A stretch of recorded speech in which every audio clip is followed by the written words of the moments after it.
Good morning to all of you. BBA third year में MIS से related कुछ doubts students ने raise किए हैं, उनको मैं लेकर आया हूं। टोटल 10 क्वेश्चंस मुझसे पूछे गए हैं। मैंने उनके सारे PDF बना दिए हैं जो इस वीडियो के नीचे आपको अवेलेबल हो जाएंगे इन अ शॉर्टेस्ट फॉर्म। साथ ही मेरा इसमें ये एक सुझाव है कि कुछ क्वेश्चंस ऐसे पूछे गए हैं जो सिलेबस में नहीं है, तो कोशिश कीजिए कि आप पहले सिलेबस को सामने रखिए। सिलेबस में अगर वो चीज़ कवर होती है तो डाउट रेज होना ऑब्वियस है। एनीवेज मैंने उन सब चीज़ों को भी कवर करने के बाद सिलेबस के बाहर की चीज़ों को भी इसमें कवर कर लिया है।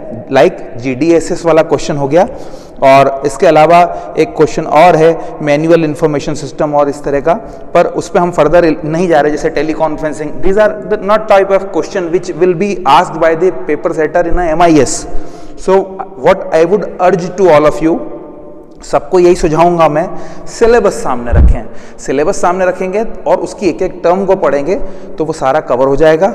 पिछला वीडियो बनाया है उसमें भी है, पर आज मैं कॉम्प्रिहेंसिवली 1 से लेकर 5 यूनिट तक जिन भी बच्चों को जो डाउट्स थे वो मैं क्लियर कर रहा हूं, और आप बहुत ध्यान से सुनिएगा। देखिए, सबसे पहला डाउट, पहले क्वेश्चंस बता दूं उन्होंने क्या पूछे हैं। सर MIS का मीनिंग और कैरेक्टरिस्टिक्स बता दीजिए, डिसीजन मेकिंग का कॉन्सेप्ट बता दीजिए, स्टेप्स बता दीजिए, GDSS के बारे में बता दीजिए। GDSS मतलब group decision support system, course में नहीं है, पूछा है तो जवाब देना बनता है। कोर्स में DSS है, ग्रुप डिसीजन सिस्टम नहीं है, ग्रुप डिसीजन सपोर्ट सिस्टम नहीं, बट फिर भी पूछा है, दैट इज गुड, मैं उसको भी क्लियर करूंगा। MIS का स्ट्रक्चर ऑर्गेनाइजेशन फंक्शंस के हिसाब से, एडवांटेजेस और डिसएडवांटेज इंफॉर्मेशन सिस्टम में, जब वो मैनुअल होता है और कंप्यूटराइज होता है, इस तरह का कोई क्वेश्चन पेपर में नहीं आता। पेपर में यह आएगा कि कंप्यूटराइजेशन से होने वाले एडवांटेजेस बताइए MIS में, पर पूछ लिया है तो मेरे को बताना जरूरी है। तो कोशिश कीजिए जब भी क्वेरी रेस करें तो वो it has to be related with the syllabus, because whatever you are asking it has to be applicable in the exams. Wayward मत पूछिए। दूसरा, what are the various types of information, बिल्कुल सही है। अब यहाँ पूछ लिया गया HRM में, ऐसा कहीं सिलेबस में लिखा हुआ ही नहीं था कि HRM हो मार्केटिंग। अब चूंकि स्टूडेंट ने पूछा है तो एज अ टीचर मेरी जवाबदारी बनती है मैं उसको भी एक्सप्लेन करूं, बट ये क्वेश्चन भी पेपर में आने वाला नहीं है क्योंकि क्वेश्चन में HRM नाम का सिलेबस में कोई टॉपिक ही नहीं है। एनीवेज, उसके बाद इलेक्ट्रॉनिक स्प्रेडशीट का पूछा गया, सही क्वेश्चन है। वर्ड प्रोसेसर का पूछा गया, बहुत सही क्वेश्चन है। अब आप पूछ रहे हैं इसमें हिस्ट्री कैसे पूछेगा भैया, क्या हिस्ट्री का पेपर है ये? आपसे पूछेगा वर्ड प्रोसेसिंग कहाँ काम आता है, एक्सेल कहाँ काम आता है, स्प्रेडशीट कहाँ काम आती है, उसकी फाइल का नाम क्या होता है, उसमें कौन से फार्मूलाज लगते हैं, दोनों में डिफरेंस क्या है, दोनों की ऑफिस यूटिलिटी क्या है। तो मैंने सभी को जस्टिफाइड करने की कोशिश की है वीडियो में। मैं स्टार्ट करने जा रहा हूं, और एक भी क्वेश्चन माइंड यू मैंने स्किप नहीं किया है और मैं शुरू से सिलसिलेवार चल रहा हूं। देखिए, पहला क्वेश्चन आपने मुझसे पूछा MIS के बारे में, तो मैं सभी स्टूडेंट्स को बेसिक कॉन्सेप्ट अपने पास में मोबाइल रख के, इसका PDF आपको अवेलेबल रहेगा, लेकिन मैं इसको सामने रख के पूरा क्लियर करता जाता हूं। सबसे पहले आप MIS के बारे में समझिए। देखिए, आपका टर्म क्या है, पहला क्वेश्चन था MIS, मैं इसको ब्रीफ में करते जाता हूं। मैनेजमेंट का मतलब क्या है, तो बोलिएगा सर जहां पर पोज्ड कॉर्प होता है। सर पोज्ड कॉर्प क्या होता है? Planning, organising, staffing, controlling, recruiting, budgeting. Information का मतलब क्या होता है सर? प्रोसेस्ड डेटा, जो डाटा व्यवस्थित हो जाता है उसको क्या बोलते हैं? इंफॉर्मेशन। और सिस्टम का मतलब क्या होता है? इंटीग्रेटेड। सर इसका मतलब क्या होता है? बहुत सारे सब सिस्टम को जब आप ऐड कर देते हैं तो वो क्या हो जाता है? सिस्टम। इसका बेस्ट एग्जांपल है कंप्यूटर, इसका बेस्ट एग्जांपल है ह्यूमन बॉडी। इसका एग्जाम्पल क्यों लिया गया? क्योंकि कंप्यूटर में कौन कौन होता है? हार्डवेयर होता है, सॉफ्टवेयर होता है, इन दोनों के मिलने से कंप्यूटर अपने आप में क्या करता है? काम करता है। System means integration of the sub system. Human body system है। ऐसे ही लॉ एंड ऑर्डर, कानून व्यवस्था को संभालना, ये खुद भी क्या है? सिस्टम। तो आपने पहला वर्ड क्या पढ़ा मुझसे? सिस्टम। दूसरा क्या पढ़ा? Process data, X, Y, Z। अगर इनको मैं अल्फाबेटिकली मोबाइल नंबर के साथ जमा दूं तो ये डिक्शनरी बन जाएगी। काय की टेलीफोन डिक्शनरी बन जाएगी, टेलीफोन की डायरेक्टरी बन जाएगी, बोल देंगे ज़्यादा सही वर्ड यही होगा। टेलीफोन की क्या बन जाएगी? डायरेक्टरी बन जाएगी। इसी तरीके से A, B, C, D alphabetically spell है तो मैं उसको क्या बना सकता हूँ? डिक्शनरी बना सकता हूँ। मतलब कहने का मतलब क्या हुआ, मैनेजमेंट के जो काम आए, इंफॉर्मेशन जो प्रोसेस हो, और सिस्टम मतलब बहुत सारे छोटे छोटे चीजों को जोड़ना। तो let's start the terminology of MIS। MIS is a system और a process that provides the information necessary to manage in organizational effectively. ये आपको स्लाइड के नीचे मिल जाएगा, वीडियो के नीचे मिल जाएगा। MIS वो प्रणाली है जो प्रबंध के जितने डिसीजन हैं उनके प्रोसेस डाटा को सिस्टमेटिक तरीके से डिसीजन में यूज कराता है। एग्जाम्पल के लिए पेरोल का डाटा, पेरोल को बोलते हैं सैलरी। सैलरी का डाटा पहले क्या होता है, स्टाफ में प्रोसेस होता है, उसके डेटा प्रोसेस होते हैं, पेरोल की फाइल बनती है, बाद में पेरोल का रजिस्टर बनता है, फिर सैलरी कैलकुलेट की जाती है, उसमें TDS किया जाता है। मतलब क्या हो रहा है, हर चीज क्रोनोलॉजिकली जम रही है। तो मैनेजमेंट इंफॉर्मेशन सिस्टम का मीनिंग बोल भी रहा हूं और नीचे मिलेगा, जिसको कॉपी में नोट कर दीजिएगा। Management information system is a system और a process that provides the information process data necessary to manage, control and organizational effectively. There are what do you mean by system? Integrated subsystem converts as a subsystem.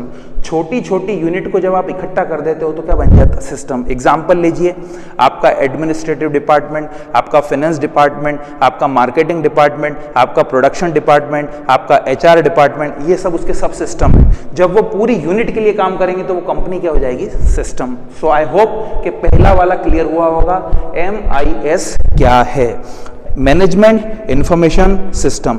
System में sir और क्या डाल सकते हैं, yes, input, process, output और storage. कोई पूछे तो इसका जवाब ये भी हो सकता है कि सर सिस्टम क्या हुआ, आपने इनपुट डाला, डाटा प्रोसेस हुआ, प्रोसेस होने के बाद आउटपुट हुआ, आउटपुट होने के बाद वो स्टोरेज हुआ। स्टोरेज में प्राइमरी स्टोरेज है और सेकेंडरी स्टोरेज है। कोशिश कीजिए बार बार आपकी डेफिनेशन मैनेजमेंट पे ना होकर मैनेजमेंट इंफॉर्मेशन सिस्टम मतलब IT रिलेटेड होनी चाहिए। ओके फाइन, इसका PDF आपको नीचे मिलेगा। पहले क्वेश्चन का डाउट क्लियर हुआ कि मैनेजमेंट को प्रोसेस्ड डेटा सिस्टमेटिकली प्रोवाइड करने का नाम मैनेजमेंट इंफॉर्मेशन सिस्टम है। अगला क्वेश्चन मुझसे पूछा गया कि सर इसके रोल को बताइए, रोल को बताइए। इसका रोल मैंने नीचे दे रखा है पर आपको बता देता हूं कि रोल क्या है। मैनेजमेंट क्या काम करता है MIS के लिए, MIS मैनेजमेंट के लिए क्या काम करता है, रिस्क एनालिसिस। रिस्क एनालिसिस, क्या करना ठीक है और क्या करना ठीक नहीं है। दूसरा, मार्केट एनालिसिस। कौन सी एनालिसिस, मार्केट एनालिसिस। इस मार्केट में हम इंटर करें या इससे एग्जिट हो जाएं, क्योंकि मैनेजमेंट को इंफॉर्मेशन प्रोवाइड कर रहा है सिस्टम। फिर उसके बाद MIS की यूटिलिटी है क्वालिटी एनालिसिस में। क्वालिटी एनालिसिस, जितने भी आप क्वालिटी एनालिसिस के पार्ट पढ़ते हैं, ABC, just in time, EOQ, ये मैन्युअली नहीं किए जाते हैं। ये सब जो भी किए जाते हैं कंप्यूटर के थ्रू किए जाते हैं। इसीलिए मैनेजमेंट के पीछे एक वर्ड बार बार आ रहा है, IS। IS का मतलब ही कंप्यूटर होता है, इंफॉर्मेशन सिस्टम। इंफॉर्मेशन सिस्टम का मतलब ही क्या हो गया, कंप्यूटर जनरेटेड। ठीक है, रोल पढ़ रहे हैं। और आखिरी एक और रोल क्या है, इसके अलावा क्या है, फीडबैक एनालिसिस। फीडबैक एनालिसिस, भाई जो आप काम कर रहे हो वेदर इट इज प्रॉपर और नॉट, ये भी मैनेजमेंट इंफॉर्मेशन सिस्टम के फीडबैक के सिस्टम के थ्रू हमें पता चलता है। जैसे कस्टमर्स का सेटिस्फेक्शन पता लगाना हो, या एम्प्लॉय का सेटिस्फेक्शन पता लगाना हो, या हमें ये पता लगाना हो कि हम प्रॉम्प्ट सैलरी दे रहे हैं नहीं दे रहे हैं, तो ये फीडबैक के बिना हमें पता नहीं चलेगा। हमारे मार्केट की ग्रोथ कैसी है प्रोडक्ट की, इसका भी फीडबैक हम थर्ड पार्टी एजेंसी से लेते हैं। तो मैनेजमेंट इंफॉर्मेशन सिस्टम हमें रिस्क एनालिसिस में, मार्केट एनालिसिस में, क्योंकि हम काय के स्टूडेंट हैं, MBA BBA के, तो हमारा फोकस कंप्यूटर के साथ मैनेजमेंट पे होना चाहिए। फिर क्वालिटी के लिए, फिर फीडबैक के लिए, और क्या है, और लिखा है स्वॉट एनालिसिस। स्वॉट का मतलब आपको काफ़ी दिनों से पता चुका हूँ, किसी भी बिजनेस की स्ट्रेंथ क्या है, ताकत क्या है, उसकी कमजोरी क्या है, वीकनेस, उसकी अपॉर्चुनिटी क्या है, और थ्रेट क्या है। मतलब 360 डिग्री एनालिसिस करने का काम भी किसका है, रोल MIS का है। I hope you got it. और क्या है सर इसके अलावा, इसके अलावा 6 पॉइंट में है, ये क्या करता है, स्टेक होल्डर्स एनालिसिस। सर इसका मतलब समझाइए। स्टेक होल्डर का मतलब होता है, एक कंपनी है इप्का, इस इप्का कंपनी में कौन कौन जुड़ा है, कस्टमर, मैन्युफैक्चरर, गवर्नमेंट, फिर उसके बाद कौन जुड़ गई, पब्लिक जो उसको यूज़ कर रही है ना। इसके बाद और कौन जुड़ गया आपका, जिसको बोल सकते हैं डिफरेंट तरह के डिपार्टमेंट, जैसे मान लीजिए सेबी इसको गवर्न करती है क्योंकि इनका खुद क्या है, कंपनी है। रेगुलेटर्स जिसको बोल सकते हैं, रेगुलेटर्स और जनरल पब्लिक जिसका कोई कहीं से कनेक्शन हो सकता है, इसको इंग्लिश भाषा में बोला जाता है स्टेक होल्डर्स।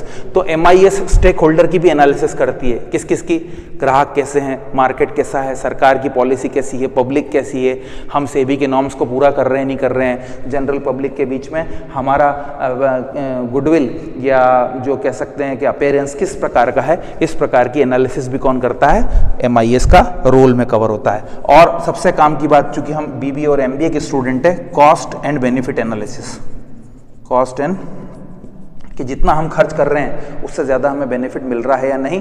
कभी कभी बेनिफिट कम मिलता है और कॉस्ट ज़्यादा होती है, वो प्रोजेक्ट भी हमें एक्सेप्ट करना पड़ते हैं सोशल रिस्पॉन्सिबिलिटी के कारण, कि पार्क बनाना, हॉस्पिटल बनाना, तो वो रिक्रिएशन में आता है, हेल्थ में आता है, वेलफेयर में आता है, पर MIS इसको भी कवर करता है। लेट्स रिपीट अगेन, MIS क्या है। MIS का मतलब आपको मैंने डिस्कस कर दिया, मैनेजमेंट इंफॉर्मेशन सिस्टम, मैनेजमेंट को प्रोसेस डेटा सिस्टमेटिकली प्रोवाइड करने का नाम मैनेजमेंट इंफॉर्मेशन सिस्टम है। सिस्टम बहुत सारी चीज़ों का इंटीग्रेटेड होता है, जो सब सिस्टम का इंटीग्रेशन है वो सिस्टम कहलाता है। कंप्यूटर एक सिस्टम है, ह्यूमन बॉडी एक सिस्टम है, लॉ एंड ऑर्डर एक सिस्टम है। सिस्टम को डिफाइन किया जाता है इनपुट से, प्रोसेस से, आउटपुट से और स्टोरेज से। फिर पूछा गया क्वेश्चन है कि सर MIS का रोल बताइए। MIS रिस्क को एनालाइज करता है, मार्केट को एनालाइज करता है, क्वालिटी को एनालाइज करता है, लोगों के फीडबैक को देखता है, स्ट्रेंथ, वीकनेस, अपॉर्चुनिटी, थ्रेट, इसको एनालाइज करता है, स्टेक होल्डर को एनालाइज करता है, और कॉस्ट बेनिफिट एनालिसिस को भी क्या करता है, एनालाइज करता है। आपका पहला टर्म था MIS के बारे में, वो बेसिक मैंने बताया। दूसरा टॉपिक था आपका रोल के बारे में। अब मैं तीसरे टॉपिक की तरफ जा रहा हूं जो एग्जाम में लास्ट ईयर पूछा गया था, वो भी मैं यहाँ कवर कर रहा हूं कि सर आप इसकी कैरेक्टरिस्टिक्स बताइए, विशेषताएं बताइए, किसकी, MIS की। बहुत इंपॉर्टेंट क्वेश्चन है, वो बता देता हूं, वैसे डिस्कस कर चुका हूं। पहला, कॉमन डेटाबेस। बार बार MIS एक ही डेटा को इकट्ठा नहीं करता, उसका डेटाबेस हमेशा के लिए इंटैक्ट होता है। जैसे आपका एनरोलमेंट नंबर, अब आप थर्ड ईयर में जब एनरोलमेंट नंबर MP ऑनलाइन में डालेंगे तो आपका नाम, आपके पापा का नाम और आपका जो नाम है या सरनेम है वो अनएडिटेबल होगा, उसको एडिट नहीं कर सकते। आप मोबाइल नंबर एडिट कर सकते हो। तो ये डेटाबेस क्या है, MIS के कॉमन है। फायदा क्या होता है, समय बचता है, एक ही डेटा के रिपीटेशन को वो कम करता है। तो MIS कौन सा टूल है, कॉमन डेटाबेस का टूल है। दूसरा, कंप्यूटराइज। ऑब्वियसली मैंने आपसे डिस्कस करा है कि ये IT से रिलेटेड है, तो ये कंप्यूटर बेस्ड है, इसमें समझने जैसी कोई बात नहीं है, मैन्युअली नहीं होता। यूजर फ्रेंडली, इसका मतलब समझाइए। ये इस तरीके का है जैसे स्मार्टफोन, इसको आसानी से MIS के सिस्टम को कोई भी यूज़र बहुत आसानी से सीख सकता है, क्योंकि कंपनी इसको यूज़र फ्रेंडली बनाती है। फिर फोर्थ पॉइंट में आपका क्या है, एक है ये एज अ रिसोर्स है, जैसे main machine, method, money, material आपके लिए रिसोर्सेस है, ऐसे ही इंफॉर्मेशन भी आपके लिए क्या है, एक बहुत इंपॉर्टेंट रिसोर्स है। कहते हैं ना कि समय बीत जाने के बाद पछताने से होता क्या है, अब पछताए होत क्या जब चिड़िया चुग गई खेत। तो इन्फॉर्मेशन अगर समय पे है तो उसका महत्व है, इसीलिए बोला गया कि इन्फॉर्मेशन भी यहाँ पर मनी जैसा ही एक बहुत इंपॉर्टेंट क्या है, रिसोर्स है। पांचवा पॉइंट इसका कैरेक्टर मैं और बता देता हूँ, मैनेजमेंट डायरेक्टेड। इसको कौन डायरेक्ट करता है, मैनेजमेंट, क्योंकि मैनेजमेंट इंफॉर्मेशन सिस्टम में आगे लगा हुआ है। मैनेजमेंट कौन सा मैनेजमेंट, मिडिल लेवल मैनेजमेंट। फिर अगला पॉइंट है मैनेजमेंट डायरेक्टेड हो गया, मैनेजमेंट ओरिएंटेड हो गया। ओरिएंटेड, चूंकि डायरेक्शन भी मैनेजमेंट करता है, तो विचार, नीति, पॉलिसी, मिशन, जितनी भी चीजें हैं वो किसको डायरेक्टेड होके होती है, मैनेजमेंट को। मैनेजमेंट ही उसका बनाने वाला है, मैनेजमेंट ही उसको चलाने वाला है, और उसका फोकस भी मैनेजमेंट के लिए होता है। इसीलिए इस वर्ड के, इस सब्जेक्ट के आगे एक वर्ड जुड़ा है, M, मैनेजमेंट। ठीक है। और last but not the least, मैंने यहाँ पे भी रिपीट करा था, बहुत इंपॉर्टेंट टर्म है जो आपके बीच में करी थी मैंने, एक वर्ड यूज करा था, इंटीग्रेटेड। क्या यूज करा था, इंटीग्रेटेड। ये रहा, ये एक फीचर और है इसका, इंटीग्रेटेड। इंटीग्रेटेड। कोई पूछे इंटीग्रेटेड का मतलब समझाइए, ये बहुत सारे सब सिस्टम से जुड़कर बना है इसलिए इंटीग्रेटेड है, इसलिए इसको क्या बोलते हैं MIS। सर सब सिस्टम का मतलब क्या है समझा देता हूँ। कुछ बच्चों को सिस्टम वर्ड से भी कंफ्यूजन था, वो भी मैं इसी वीडियो में क्लियर करूंगा। देखिए कोई भी काम सिस्टमेटिक तरीके से करने के लिए हमें चाहिए सिस्टम। अब उस सिस्टम को बनाते हैं तब बहुत सारे उसके क्या करना पड़ते हैं, पार्टीशन करना पड़ते हैं, उसको बोलते हैं सब सिस्टम। और जब उन सब सिस्टम को इंटीग्रेट करते हैं तो वो बन जाता है सिस्टम। ह्यूमन बॉडी में लंग्स हैं, किडनी है, हार्ट है, ब्रेन है, ईसोफेगस है, I hope you got it. ये सब अपना अपना काम कर रहे हैं और फिर वो उनका बेसिक काम है इंसान को जिंदा रखना, that is called a system. Law and order, police और जुडिशरी अपना अपना काम कर रही है तो देश में सेफ्टी और सिक्योरिटी है। कंप्यूटर अपनी इनपुट प्रोसेस आउटपुट का काम अच्छे से कर रहा है, that is called a system. तो सिस्टम का मतलब हुआ बहुत सारे छोटे छोटे हिस्सों को तोड़कर जोड़ना जिससे वो क्या करे, काम करे, utility they, that is called system. और इसमें आगे आने वाले समय में तो मैं बताऊंगा ही, लेकिन लगे हाथ बता देता हूं, सिस्टम की टाइप्स के बारे में भी बता देता हूं। सबसे पहले मैंने आपको क्या बताया, MIS के बारे में बता दिया, इप्का लेबोरेटरी का एग्जाम्पल दे दिया, रोल बता दिया। अब कोई कंफ्यूजन नहीं होना चाहिए, कैरेक्टरिस्टिक्स मैंने पूरी डिस्कस कर दी। अब कोई बच्चा मुझसे पूछता है कि सर सिस्टम की थोड़ी सी मुझे टाइप्स बता दीजिए, ये भी मैं चाहूँगा आपको बताऊं क्योंकि काफ़ी बार ये क्वेश्चन मुझसे पूछा गया है, बच्चों ने पूछा है। तो सबसे पहले मैं अपनी तरफ से ही क्वेश्चन दे देता हूँ। देखिए आपको अगर यहाँ इसमें नहीं है तो इस वीडियो से ही आपको क्लियर हो जाएगा। देखिए मैं बता देता हूँ। पहला सिस्टम है ओपन सिस्टम। कौन सा सिस्टम है, ओपन। ये क्या पढ़ रहे हो आप, सिस्टम। कौन सा सिस्टम है, ओपन सिस्टम। आपका बिजनेस कौन सा सिस्टम है, ओपन सिस्टम। और क्लोज सिस्टम का मतलब है, अगर इसका एग्जांपल ऐसे लो, आपका जो कंप्यूटर है वो अगर इंटरनेट से कनेक्टेड है तो वो ओपन है। मोबाइल अगर इंटरनेट से एक्सेस है तो वो ओपन है, लेकिन जब उसको इंटरनेट से डीकनेक्ट कर दिया जाता है, उसको हटा दिया जाता है, तब वो क्या बन जाता है, क्लोज। तो सिस्टम ओपन भी हो सकता है, क्लोज भी हो सकता है। दूसरा मैन मेड और नेचुरल। नेचुरल कौन सा है, इकोलॉजिकल सिस्टम नेचुरल सिस्टम है। और मैन मेड सिस्टम कौन सा है, एयर कंडीशन से हम अपने कमरे का वातावरण या टेम्परेचर को ठंडा या गर्म करते हैं, दोनों काम करते हैं, ये मैन मेड है, जैसे रेफ्रिजरेटर बनाना। तीसरा एक है डिटर्मिनिस्टिक और एक है प्रोबेबिलिस्टिक। इसको अच्छे से करके जाइएगा, ये क्वेश्चन मुझे एक स्टूडेंट ने पूछा था, वो भी क्लियर कर देता हूँ। डिटर्मिनिस्टिक, प्रोबेबिलिस्टिक, जिसका रिजल्ट तय हो वो डिटर्मिनिस्टिक। पाई का मान 22/7 ही होता है, तो कैलकुलेटर पे चलाओ या कंप्यूटर पे चलाओ, वो डिटरमाइंड वैल्यू है। डिटर्मिनिस्टिक मतलब जहाँ सेट ऑफ इक्वेशंस होती हैं जिनको आप मनूवर या बदल नहीं सकते। और प्रोबेबिलिस्टिक मतलब वेदर सिस्टम, वेदर प्रोबेबिलिटी पे बेस्ड है। कहता है कि it would be in the evening, it might possible that thunder storm will come. अब थंडर स्टॉर्म या तूफान आएगा, में कम होता है, विल कम नहीं, में कम। अब वो तूफान आया नहीं आया, ये सब किसके हाथ में है, नेचर के हाथ में। तो जो चीज़ तय नहीं है उसका नाम क्या है, प्रोबेबिलिस्टिक। जिसके रिजल्ट तय है वो डिटर्मिनिस्टिक। एग्जाम्पल बिल्कुल क्लियर है, आप जितने भी OMR के पेपर देते हैं, जितने आपके ऑब्जेक्टिव सही होते हैं, जितने सही होते हैं, कंप्यूटर उतने नंबर दे देता है, अपना दिमाग नहीं लगाता। परम्यूटेशन कॉम्बिनेशन डिटरमाइंड है। आप अपना टेम्परेचर नापवाने जाते हैं तो पर्टिकुलर डिग्री तक वो नॉर्मल माना जाता है, उससे ऊपर होने पर आपको बुखार कहलाता है। यही बात यहाँ बताने की कोशिश की जा रही है कि सिस्टम डिटर्मिनिस्टिक भी हो सकता है तय, और प्रोबेबिलिस्टिक भी हो सकता है अनिश्चित। सिस्टम ओपन भी हो सकता है खुला हुआ, सिस्टम क्लोज भी हो सकता है, सिस्टम मैन मेड भी हो सकता है। ये लिखा है मैंने मैन मेड का मतलब क्या बताया, AC। आप टेम्परेचर को कम ज़्यादा अपनी मर्जी से कर रहे हैं। और नेचुरल सिस्टम में इकोसिस्टम सबको समझ में आता है। इकोलॉजिकल सिस्टम जैसे बसंत है, सर्दी है, गर्मी है, बारिश, ये मैंने नहीं बनाया, ये नेचुरल सिस्टम है। तो कभी पूछ ले सिस्टम के टाइप्स तो आप लिख सकते हैं। वैसे 99% इस तरह के क्वेश्चन नहीं है, ज़्यादातर तो ओपन और क्लोज पे जाके बात खत्म हो जाती है। पर आप फिर भी जाना चाहें तो डिटर्मिनिस्टिक और प्रोबेबिलिस्टिक भी बताइए, मैन मेड भी बताइए, नेचुरल भी बताइए। ऐसे ही होता है कॉन्सेप्चुअल सिस्टम। अब ये इतनी सारी सारी वैरायटी है, इतना लिखने की जरूरत नहीं, पर पता होना चाहिए। कॉन्सेप्चुअल सिस्टम मतलब जो थ्योरी बेस्ड होता है, जैसे लॉ ऑफ डिमांड, ये कॉन्सेप्चुअल सिस्टम है कि भाई ये हर जगह लगेगा। एक होता है एम्पेरिकल, एम्पेरिकल का मतलब होता है नॉलेज बेस्ड। तो ये बहुत सारी वैरायटी अलग अलग ऑथर्स देते हैं, पर सिस्टम की जब बात आएगी तो सिस्टम दो ही होंगे, ओपन सिस्टम और क्लोज सिस्टम। पर फर्दर चूंकि बच्चों को कंफ्यूजन नहीं हो, इसलिए मैंने ये सब कवर करा, ओपन, क्लोज।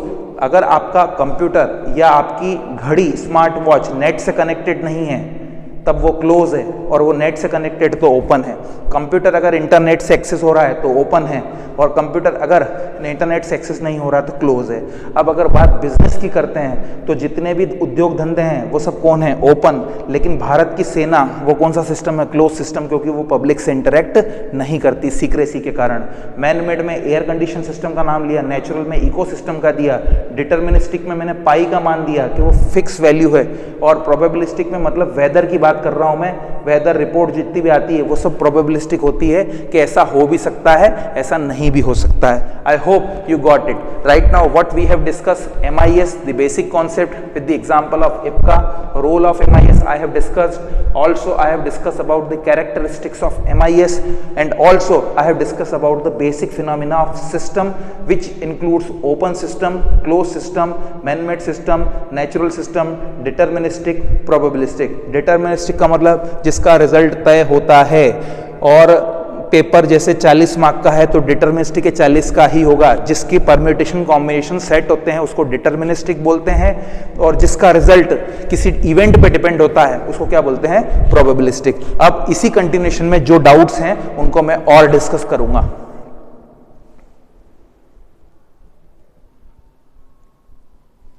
इसी तरीके से एक और डाउट आता है, MIS का स्ट्रक्चर बताइए, ऑर्गेनाइजेशनल फंक्शन बताइए। क्वेश्चन आप समझिए, लेवल 3 ही है, top level, middle level, lower level. तो जब भी MIS का फ्रेमवर्क, MIS का आर्किटेक्चर, MIS के कंपोनेंट्स, ऑपरेशनल कंपोनेंट्स, एक ही चीज को अलग अलग तरीके से वो पूछ रहा है, आप डीपली उसको पढ़िए। ऐसा नहीं है कि वो आप एक ही क्वेश्चन के एक ही आंसर देंगे, नहीं नहीं नहीं नहीं, आपको वो समझना होगा। अभी मैं लेके आया हूं आपको कि क्वेश्चन पूछा गया है कि अलग अलग लेवल के मैनेजमेंट होते हैं, तो आप डिसीजन कैसे लेते हैं। मतलब बेसिकली क्वेश्चन डिसीजन मेकिंग का है। सबसे पहले तो ये समझिए कि डिसीजन क्या है। जब हमें कोई चीज़ का फैसला लेना है तो हमारे पास बहुत सारे परम्यूटेशन कॉम्बिनेशन हैं, उसमें से किसी को एक्सेप्ट करते हैं, किसी को रिजेक्ट करते हैं, और फाइनल जजमेंट पे आते हैं, उसको बोलते हैं डिसीजन। Okay fine. अब ये डिसीजन मेकिंग जो होती है इसमें लेवल्स होते हैं, इसमें लेवल्स होते हैं। सबसे पहला लेवल होता है टॉप लेवल, फिर middle level, top level, middle level और लोअर लेवल। कोई कन्फ्यूजन नहीं होना चाहिए। अब ज़्यादातर बच्चों को जो प्रॉब्लम आ रही है वो समझिए। आपको मैं बताता हूँ इंफॉर्मेशन सिस्टम के टाइप। मैंने सिस्टम के टाइप तो बता दिया आपको, open, close, man made, natural, deterministic, probabilistic. वो टाइप्स ऑफ सिस्टम है, वो टाइप्स ऑफ इंफॉर्मेशन सिस्टम नहीं है। अब टाइप्स ऑफ इंफॉर्मेशन सिस्टम कौन कौन से हैं? एक का नाम क्या है, आप बचपन से पढ़ते आ रहे हैं, MIS। सुनते हैं आप काफ़ी, पर इस सिलेबस में तो MIS है, एक है। तो मैं इसको सीक्वेंस में बनाता हूँ। सबसे पहले बनाऊंगा ESS, फिर DSS, जिसको एक स्टूडेंट ने मेरे से पूछा है GDSS, जबकि इस तरह का कोई टॉपिक नहीं है, ये टॉपिक है। एनीवेज क्लियर कर दूंगा। उसके बाद MIS, उसके बाद TPS, उसके बाद नॉलेज बेस्ड, और आखिरी है office automation system, OAS, office automation system. अब फिर समझिए, आपका ऑब्जेक्टिव आया था पिछली बार पेपर में कि कितने तरह के इंफॉर्मेशन सिस्टम होते हैं। तो जो गाइड पढ़ रहे हैं वो लिखते हैं 4, किताबों में भी 4 हैं, लेकिन है सही जवाब उसका 6। पहला सिस्टम कौन है? ESS, executive information support system, support system. क्या मतलब हुआ सर इसका? जो एग्जीक्यूटिव के डिसीजन को सपोर्ट करे। ये कौन है? Top level. यहां पर क्या बनती है? स्ट्रेटेजी। आई होप आप समझ गए होंगे, ज़्यादा समझाने की बात नहीं है। जहाँ स्ट्रेटेजी बनती है वो टॉप लेवल है, टॉप लेवल में जिसको यूज़ करते हैं उसका नाम क्या है, ESS। और मिडिल लेवल पे जो यूज़ करते हैं उसका नाम DSS भी हो सकता है और MIS भी हो सकता है, जिसका फुल फॉर्म आपको मैं डिस्कस कर चुका हूँ, decision support system, decision support system. और MIS हम ऑलरेडी डिस्कस कर चुके हैं। सर ये बताइए क्या होता है? स्ट्रेटेजी बनती है और टैक्टिक्स का मतलब समझाइए सर। आप क्या करते हो, लंबा मिशन विजन गोल बनाते हो ऊपर, स्ट्रेटेजी रणनीति, और उसको ऑपरेट करने के लिए क्या बनाते हो, टैक्टिक्स। किसको, हाउ टू टैकल दिस। तो किसी मैच को खेलने के पहले हम ये टारगेट बनाते हैं कौन से खिलाड़ी लेंगे, टॉस जीतने पर हम बैटिंग करेंगे, बॉलिंग लेंगे, ये स्ट्रेटेजी हो सकती है। पर ग्राउंड में उतरकर जब हम उस फील्ड में उस पर्टिकुलर स्ट्रेटेजी को इंप्लीमेंट करते हैं, दैट इज कॉल्ड टैक्टिक्स। फिर लास्ट में जो है वो है ऑपरेशनल लेवल। कौन सा लेवल है, ऑपरेशनल लेवल। कौन सा लेवल है ये, operational level. Strategy top level के लिए है, टैक्टिक्स मिडिल लेवल के लिए, ऑपरेशनल लोअर लेवल के लिए। लोअर लेवल में एग्जांपल बताइए सर आप हमें। उसमें लीजिए बच्चों एग्जांपल TPS का, उसमें आप लीजिए नॉलेज बेस्ड सिस्टम का और एक ऑफिस ऑटोमेशन सिस्टम का। इस तरीके से आपके सारे डाउट्स क्लियर हो जाते हैं। यही MIS का क्या है, स्ट्रक्चर है। अलग अलग बुक में अलग अलग तरीके से समझाया है, हर ऑथर अपने हिसाब से समझाता है। आप उसको डीपली पढ़िए, जितनी बुक्स दी हैं हर आदमी ने अपने हिसाब से समझाया। जो जेन्युइन उसका क्लेरिफिकेशन है वो मैं आपके बीच में लाया हूँ।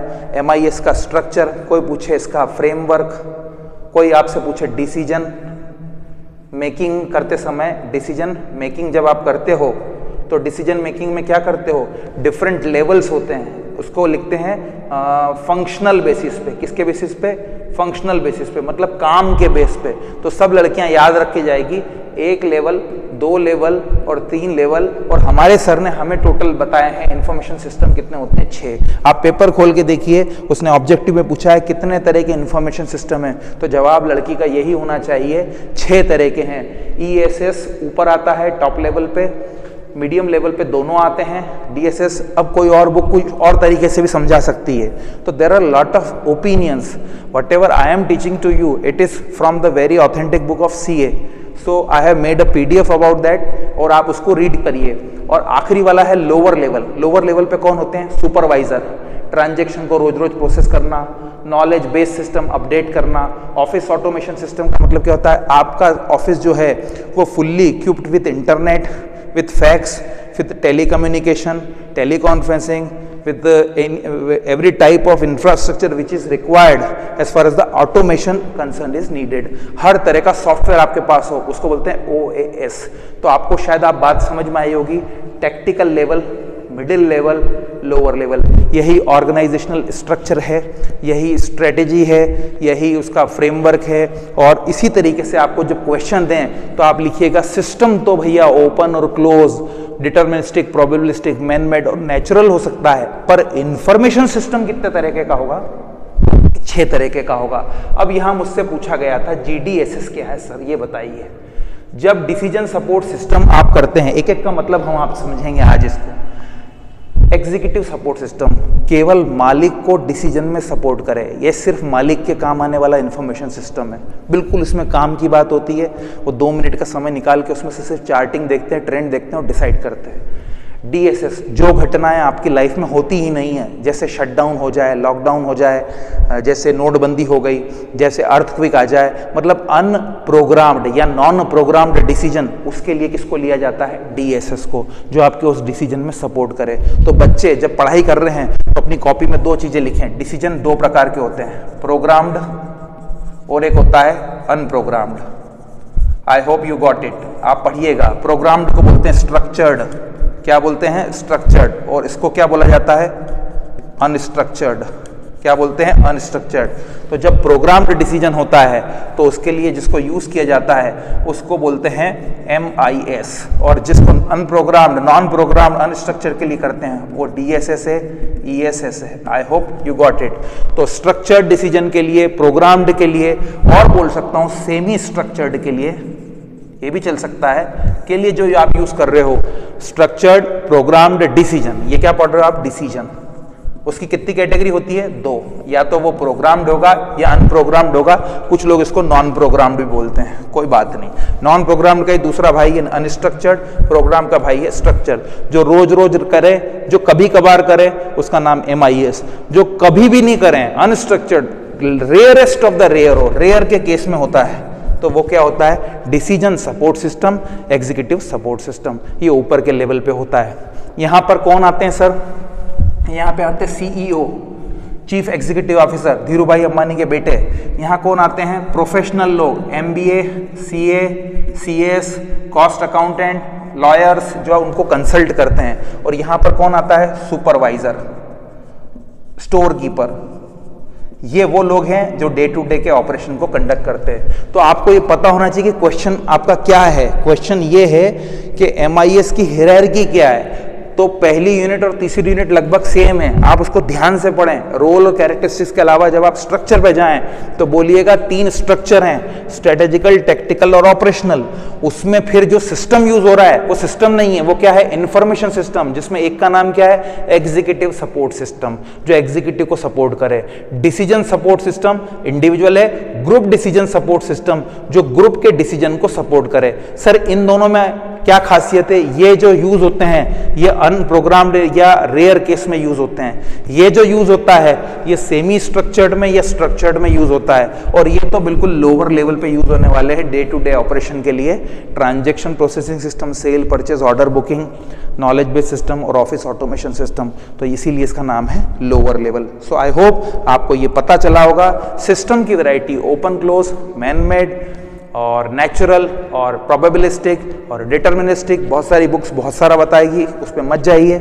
और सिस्टम के अलावा इंफॉर्मेशन सिस्टम की जब बात आए, जो पेपर में आया था, वो होते हैं 6। एक का नाम ESS, फिर DSS, फिर MIS, फिर TPS, फिर knowledge base OS। Full form है executive support system, decision support system, management information system, transaction processing system, knowledge based system, और लास्ट है office automation system. Office automation system का मतलब है आपके ऑफिस में कंप्यूटर भी है, प्रिंटर भी है, फैक्स भी है, इंटरनेट कनेक्टिविटी भी है और सब तरह की अत्याधुनिक सुविधाएं हैं जिससे आप उस इंफॉर्मेशन को सही समय पर सही जगह पे प्रोसेस कर सकते हैं। तो मैंने अब कौन सा टॉपिक कवर करा? स्ट्रेटेजी से रिलेटेड, इंफॉर्मेशन सिस्टम से रिलेटेड वो टॉपिक मैंने आपके बीच में कवर किया। एक क्वेश्चन और आया था मेरे बीच में, वो भी मैं आपके साथ लेकर आ रहा हूं। GDSS के बारे में एक क्वेश्चन पूछा गया है, थोड़ा समझना जरूरी है, ये भी मैंने स्लाइड में डाला है। क्या है? GDSS is an interactive computer based system that facilitate a number of decision makers in finding the solution that are unstructured। ये पढ़ा है मैंने, देख लीजिए आप, अनस्ट्रक्चर्ड। तो इसकी स्लाइड भी आपको नीचे मिल रही है और इसका एग्जांपल है शटडाउन, कंटिन्यू, मेक और बाय। ये डिसीजन जो बार बार नहीं लिए जाते हैं उसको DSS बोलते हैं, और यही डिसीजन जब ग्रुप में लिए जाते हैं तो उसका नाम होता है GDSS। और GDSS पेपर में नहीं आएगा, पेपर में आएगा DSS। ठीक है, फिर भी मैंने GDSS के कंटेंट दिए हैं। कौन होता है? पहला ये सिंपल है, दूसरा अनस्ट्रक्चर्ड के लिए है, और ये अनस्ट्रक्चर्ड या सेमी स्ट्रक्चर्ड के लिए यूज होता है। क्यों यूज होता है? क्योंकि डेली के लिए तो MIS बना है, रूटीन के लिए TPS बना है, पर rarest of the rare cases के लिए क्या बना है? ESS और DSS। कंपोनेंट्स क्या हैं सर? ये भी बता दीजिए GDSS के। पहला कंपोनेंट है इसका हार्डवेयर, दूसरा है सॉफ्टवेयर, तीसरा जो है वो है टूल्स, और आखिरी में है पीपल। कुछ लोग प्रोसीजर भी लिख देते हैं, वो भी ठीक है, कोई दिक्कत नहीं है। कितने टूल है? 4। सर